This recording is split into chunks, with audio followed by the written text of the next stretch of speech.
Clemon beyond the গ্যালারিতে সবাইকে স্বাগত জানাচ্ছি। দেশ বিদেশের খেলাধুলার সবশেষ খবরের বিশ্লেষণ করতে হাজির হয়েছি প্রতিদিনের মতোই। আজকে আপনাদের সাথে আছি রেদওয়ান শেব। দর্শক, ফুটবল কিন্তু এই মুহূর্তে বাংলাদেশে বেশ সরগরম একটা অবস্থা। ফুটবলের মাঠের বাইরে সমিত সোমকে নিয়ে অনেক আলোচনা হচ্ছে। হামজা চৌধুরী তো আগে থেকেই দলে যুক্ত হয়েছেন। এর পাশাপাশি কিছু অনাকাঙ্ক্ষিত ঘটনারও সাক্ষী হয়েছে কিন্তু দেশের ফুটবল। রোববার চ্যাম্পিয়নশিপের একটি ম্যাচকে কেন্দ্র করে রেফারি মারধরের শিকার হয়েছেন। আমরা সবগুলো বিষয় নিয়ে আলোচনা করার চেষ্টা করব। আমাদের সাথে আলোচনা আছেন তিনজন আজকে অতিথি। দুজন আছেন আমাদের সেটেই বসে আছেন দুজন। আনিসুর রহমান, জ্যেষ্ঠ প্রতিবেদক, তিনি ডেইলি স্টারের জ্যেষ্ঠ প্রতিবেদক হিসেবে আছেন, এবং পাশাপাশি আছেন জাহিদ হাসান এমিলি, সাবেক ফুটবলার। এবং আমাদের সাথে জুমে যুক্ত হবেন তৈয়েব হাসান, তিনি সাবেক ফিফার এলিট রেফারি। তার সাথে আমরা যোগাযোগ করার চেষ্টা করব, তার সাথে কথা বলবো। তিনি ইতোমধ্যেই জুমে যুক্ত হয়ে গেছেন। তিনজনকেই স্বাগত জানাই আমাদের আজকের ক্লেমন বিয়ন্ড দ্য গ্যালারিতে। তবে তার আগে জানিয়ে দিতে চাই দেশ বিদেশের খেলাধুলার সবশেষ খবরের শিরোনামগুলো। দর্শক, এবার মূল আলোচনায় যাব। শুরুতেই জুমে আমাদের সাথে যিনি যুক্ত আছেন তৈয়েব হাসান, তার সাথে একটু কথা বলে নিতে চাই। সিটি ক্লাব এবং বাফুফে এলিট একাডেমির মধ্যকার ম্যাচটিতে সিটি ক্লাবের বিরুদ্ধে অভিযোগ উঠেছে। সমর্থক এবং কর্মকর্তারা রেফারিকে মারধর করেছেন, আমরা দেখতে পেয়েছি, সেই ফুটেজটা আমাদের হাতে এসেছে। এই ধরনের অনাকাঙ্ক্ষিত ঘটনায় ইতিমধ্যে প্রতিবাদ জানিয়েছে রেফারিজ, যে তাদের যে সংগঠনটি রয়েছে। বাফুফের উদ্যোগকে আপনি কিভাবে দেখছেন তৈয়ব? বাফুফে এখনো পর্যন্ত শুধু শোকজেই সীমাবদ্ধ থেকেছে।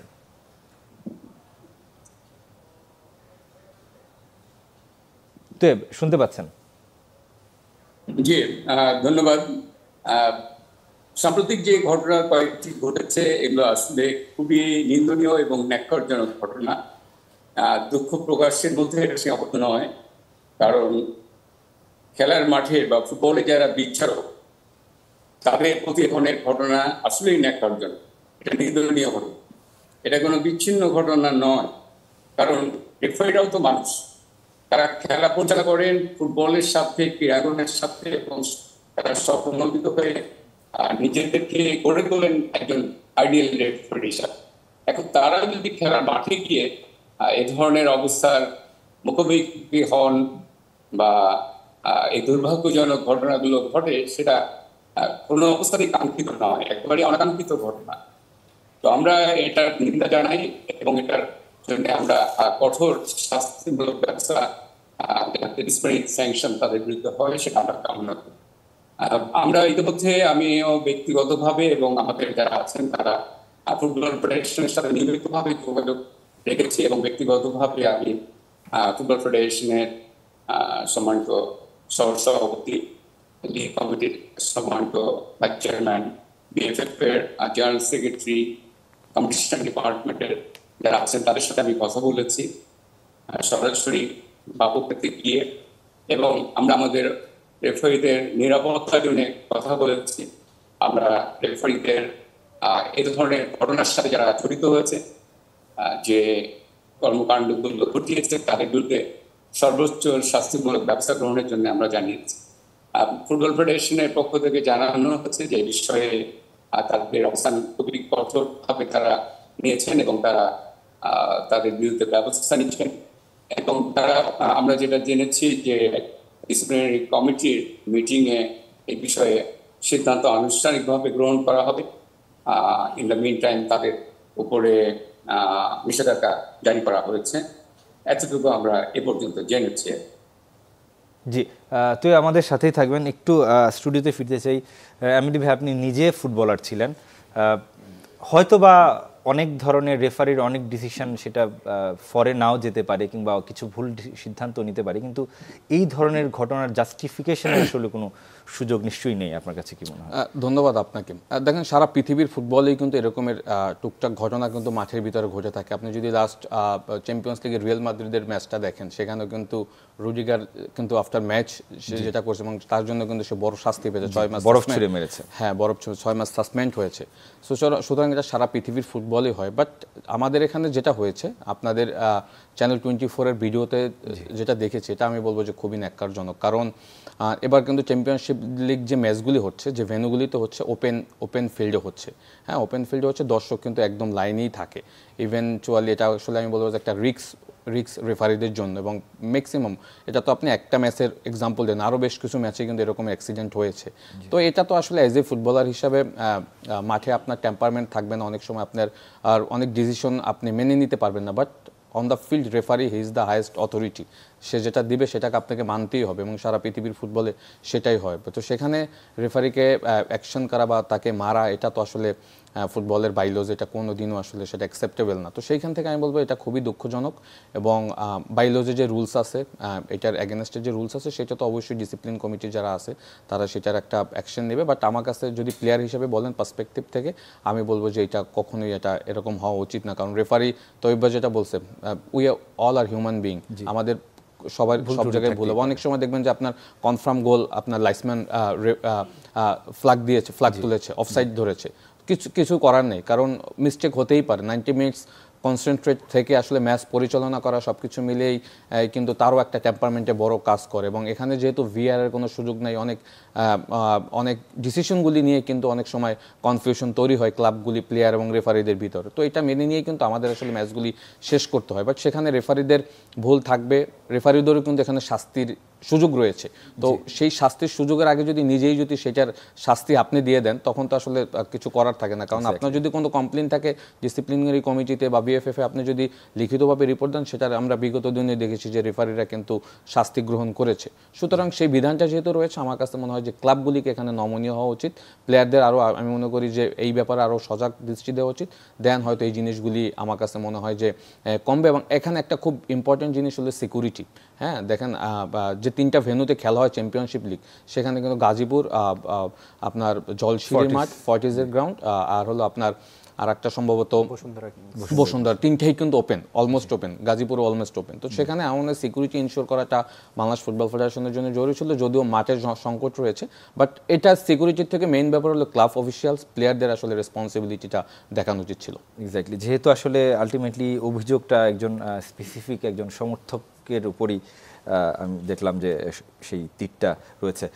একটু যদি বলবেন আনিস ভাই, যে যেহেতু খেলাটা হয়েছে বাহুফে এলিট একাডেমির সাথে, এবং জবাবদিহিতা যেটা সিটি ক্লাব যেটা বলেছে যে মানে দুঃসময়ে কখনোই বিএফএফকে তারা পাশে পান না, এবং যেহেতু এলিট একাডেমি, বাফুফে এলিট একাডেমির বিপক্ষে খেলাটা হয়েছে, সেজন্যই আসলে আরও বেশি মানে ক্ষুব্ধ হওয়ার কারণ ছিল। তারা সভাপতি ধরে নিয়েছে যে বিএফএফের পক্ষেই রায় দিচ্ছে রেফারি। আপনার কাছে কি মনে হয়, আপনি এই বিষয়ে কি বলেন? না, আমার মনে হয় না যে এইটা একমাত্র কারণ হতে পারে। যদি এটাই একমাত্র কারণ হয়ে থাকে, তাহলে বাংলাদেশ চ্যাম্পিয়নশিপ লিগে এবার একটাই ঘটনা ঘটতে হয়। এর আগেও কিন্তু 30 এপ্রিল পিডব্লিউডি এবং ওয়ারির সাথে একদম সেম ঘটনা ঘটছে, রেফারি প্ররোহিত হয়েছে। 8 তারিখে আপনার হলো ফরাজগঞ্জ পিডব্লিউডির সাথে হয়েছে, এবং মানে প্লেয়ার কর্মকর্তারা মাঠে ঢুকে করছে। দ্যাটস মিন যে এটা ভিন্ন খাতে নেওয়ার সুযোগ নাই। যে আর বিএফএফ একাডেমিক যে এবার প্রথম বিসিএল খেলছে, বিষয়টা তো তাও না। তাহলে তো এই যদি রেফারিরা তাদের পক্ষেই বাঁশি বাজাতো, তাহলে তো এটা আরও 2-3 বছর আগে ওই বিষয়টা চলে আসতো। যে আমার মনে হয় যে সেটা না, এটা যে এমিলি যেটা বললো যে যেখানে আসলে যে খেলা হয়েছে অরক্ষিত, অনেক, হ্যাঁ অরক্ষিত। যে আমি যদি বলি যাই, বিসিএল কিন্তু খুব তাড়াহুড়া করে শুরু হয়েছে। যখন ক্লাবগুলোকে বলা হলো যে এবার কমলাপুরে খেলা হবে না, আমরা হলো ওপেন ফিল্ডে খেলবো, তখন কিন্তু ক্লাবগুলোর পক্ষ থেকেই বলা হয়েছিল যে এখানে সিকিউরিটি কে দিবে, আমাদের প্লেয়ারদের সিকিউরিটি কে দিবে, যে এখানে যদি ওপেন ফিল্ড হয় তাহলে তো যে কোনো সময় অ্যাটাক হতে পারে। ক্লাবগুলোর কথা ভাবছে যে কোনো একটা ঘটনা ঘটলে প্লেয়ারদের সিকিউরিটি দেওয়ার কিছু নেই। কিন্তু একই সাথে বিএফএফের ভাবা উচিত ছিল যে আমাদের রেফারিরা যখন এখানে খেলবে, যে আমাদের যেহেতু এরকম ঘটনা ঘটেই থাকে, তাহলে রেফারির হলো সিকিউরিটিটা কারা ইনশিওর করবে। আপনার মাঠে যদি মাত্র 2টা থেকে 6টা পুলিশ থাকে, 3-4টা পুলিশ থাকে। এখন যদিও পুলিশের অনেক সমস্যা আসলে, তা আপনার 2-4 জন পুলিশ তো আসলে যে যদি 10 জন দাবড়ে যে একজনকে ধরে পিটায়, এটা তো খুব মানে অসহায় অবস্থা এবং মানে প্রোটেক্ট করাও খুব কঠিন। এবং যে জিএম চৌধুরী নয়নকে মারছে, সেও বলছে কিন্তু 18 বছরের তার রেফারিং ক্যারিয়ারে এই ঘটনা ঘটেনি। আর সবচেয়ে বড় কথা হচ্ছে যে আমার মনে হয় যে ফুটবল ফেডারেশনেরও অনেক নেগলিজেন্স আছে। কারণ আপনি দেখেন যে এই ঘটনা ঘটলো যে আপনার 11 তারিখে, 30শে এপ্রিল সেম একটা ঘটনা ঘটছে, রেফারিকে মারছে। সেই ঘটনা ঘটার পরের দিনই যদি ডিসিপ্লিনারি কমিটিকে আপনার এটা রেফার করা হতো, তাহলে আপনার যারা এই ঘটনা ঘটিয়েছে আপনার পিডব্লিউ এবং ওয়ারির ম্যাচে কিছু প্লেয়ার কর্মকর্তা সাসপেন্ড হয়ে গেলে এটা অন্যদের জন্য একটা হলো আপনার মেসেজ ছিল যে এটা করলে এই হবে। তারপরে 8 তারিখে আপনার সেম এরকম একটা ঘটনা ঘটছে যে আপনার পিডব্লিউডি এবং ফরাজগঞ্জের সাথে, সেখানেও কোনো অ্যাকশন না হয়নি।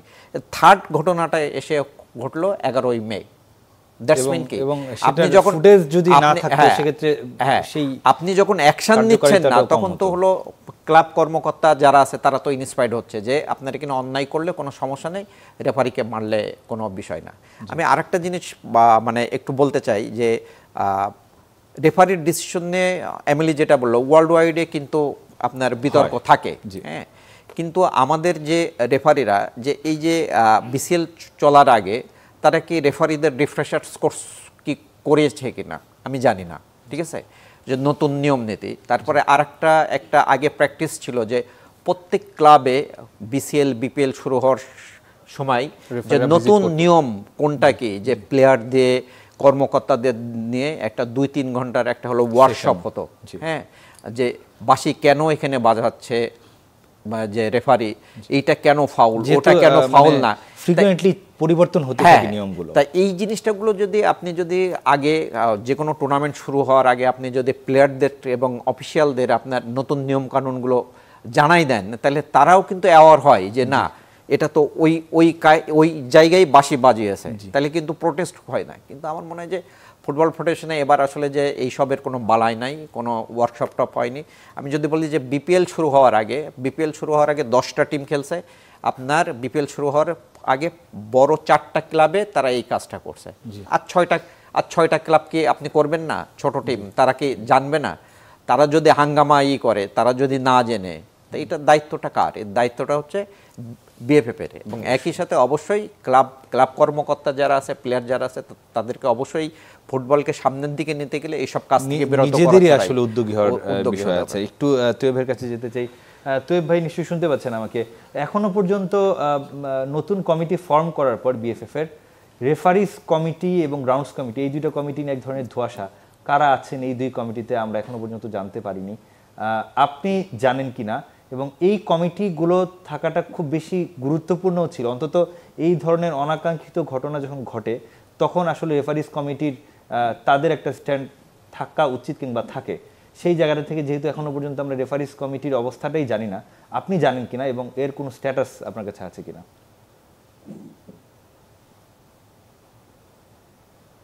ধন্যবাদ। আমি একটু বিষয়গুলো তো একটু বলতে চাই, যেটা এমএলএ বলছিলেন, যথার্থই বলছিলেন যে রেফারিদের অনেক ভুল ত্রুটির বিষয়ে কথা বলছিলেন। এটা হতেই পারে এবং বাস্তবতার আলোকে এমএলএ সুন্দরভাবে বলছিলেন রেফারি তো ভুল হতেই পারে, বাট এটার বিষয়ে আমরা কি করি? আমাদের দেশের প্রেক্ষাপটে তাদের রেফারিদের ডিসিশনগুলো আমরা অ্যানালাইসিস করি এবং সেখানে দেখা হয় কোনো ভুল ত্রুটি হচ্ছে কিনা বা কোন অবস্থানে আছে। যদি কোনো ভুল ত্রুটি হয়েও থাকে কোথাও কোনো ঘটনায়, তাহলে সেটার জন্য সংশ্লিষ্টরা ব্যবস্থা নিয়ে থাকে। এবং আরো একটি কথা এমনি যতই বলেছেন যে টিআর সিস্টেম, রেফারিদের যে ভুল ত্রুটিগুলো হয় বলেই কিন্তু ফিফা টিআর প্রচলন করেছে। এবং আমাদের দেশের প্রেক্ষাপটে এখন হচ্ছে আমরা পাচ্ছি না বা চিন্তা করার সময় অনেক এক্সপেন্সিভ বা অনেক সিস্টেমের বিষয় এখানে রয়েছে।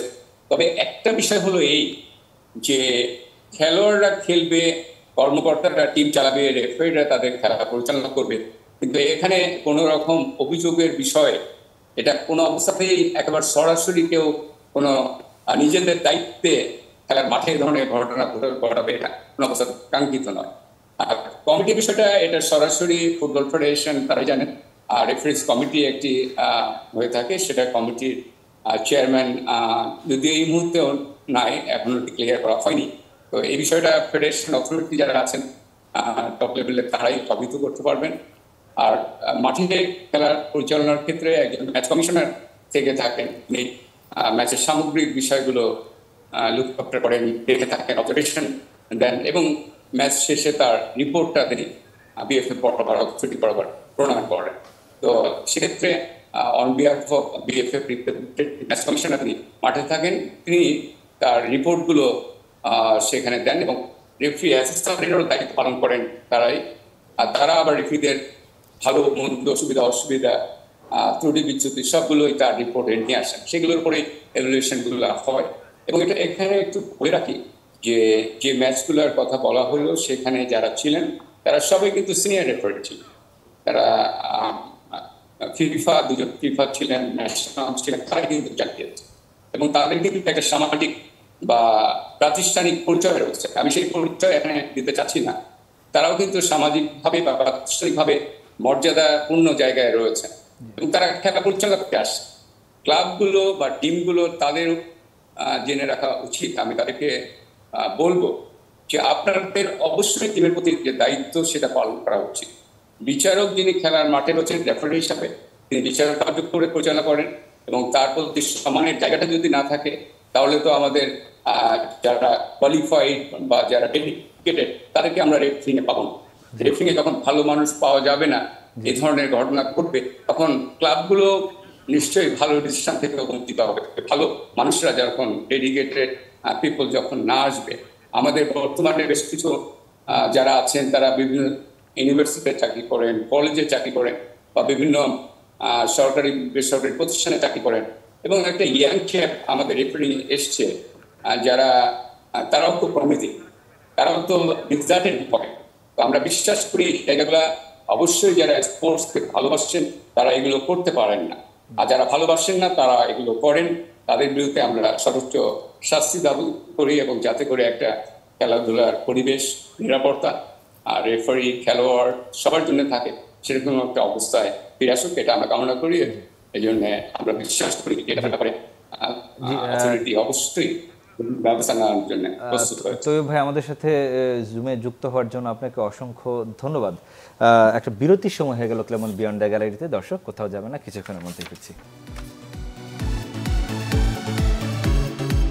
দর্শক ফিরলাম ক্লেমন বিয়ন্ড দ্য গ্যালারিতে। আমরা আলোচনা করছি দেশের ফুটবল নিয়ে। রেফারি অনাকাঙ্ক্ষিত ঘটনা যেটি হয়েছে সেটি নিয়ে কথা হচ্ছিল। একটু জাতীয় দলের দিকে একটু মনোনিবেশ করতে চাই। সমিত সোমকে নিয়ে অনেক বেশি আলোচনা হচ্ছে এমিলি ভাই, এবং কালকে যেটা জানতে পারলাম ব্যাক টু ব্যাক তৃতীয় সপ্তাহের মতো এই সোম যে কানাডিয়ান লিগ আছে সেরা একাদশে জায়গা করে নিয়েছেন।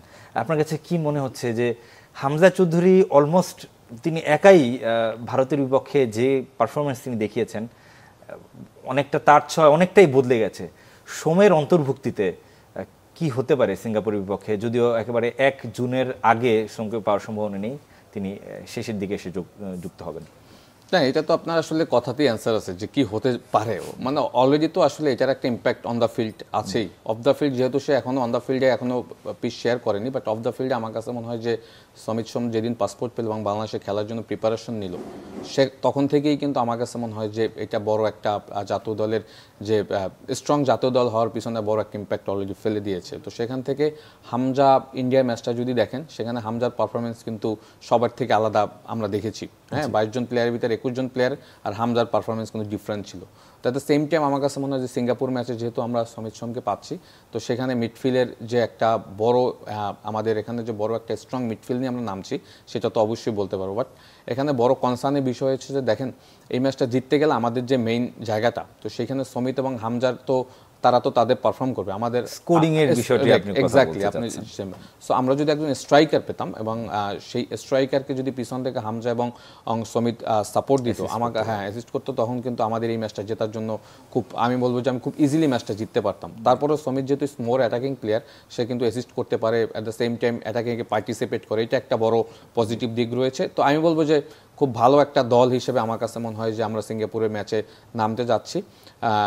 সমিত সোমের যদি খেলার প্যাটার্ন দেখেন, হামজা এবং সমিতের খেলা প্যাটার্ন একটু difference. Hamza is more defending, সে আসলে ইন্টারসেপ্ট করে খেলে এবং সোমের যেটা হয়েছে যে সে মোর অ্যাটাকিং খেলতে পারে আর কি, বেশ ভালো। তো আমার মনে হয় যে মিডফিল্ডে তাদের সাথে যে আরেকজন থাকবে, যেহেতু বাংলাদেশ 4-3-3 ফরমেশনে খেলে, সামটাইমস 4-2-3-1 খেলে, ফরমেশন কি হবে সেটা কাবরেরা হয়তো সিলেকশন করবে, বাট আমার কাছে মনে হয় যে মিডফিল্ড একটা বড় স্ট্রং মিডফিল্ড নিয়ে আমরা খেলতে যাচ্ছি, সেটা শিওর।